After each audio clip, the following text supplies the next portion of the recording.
Kaixo, kaixo, kaixo, alguntarras, tío. Mirad este Secret Garden que se ha currado Arbulo de Sainza en estos días de mayo y junio. Aurrera. Hemos hecho un rediseño del lugar, aprovechando algunas especies e incluyendo otras. Como podéis ver aquí tenemos unas azaleas Wumpo White de flor blanca estupendas, que en contraste con la piedra azul y, por supuesto, eso es impresionante, ¿eh? En contraste con la piedra azul y con las plantas ya existentes, como por ejemplo este Pittosporum, aquí presente, este Pittosporum hermoso que da luminosidad.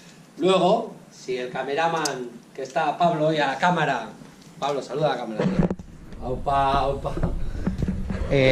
Nos echa una ojeada por aquí, hemos colocado unas celosías, lo que da cierta calidez al lugar, la madera da calidez, también tapa ese muro que tenía demasiado protagonismo.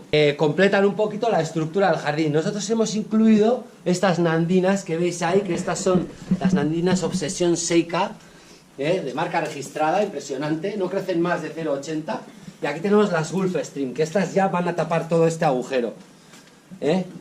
Échate un plano desde atrás que se vea. ¿Veis este hueco de aquí? Aquí hay un gran hueco y estas se han seleccionado específicamente para que tapen este hueco. Y como podéis ver, entre la piedra azul y la composición de plantas que hemos seleccionado, la verdad que este lugar ha ganado muchísimo. Y esto como primera fase. En un futuro aquí habría que poner un animadito, algo de luminaria y haríamos unas grandes barbacoas, tío. Bueno, hori da, agur.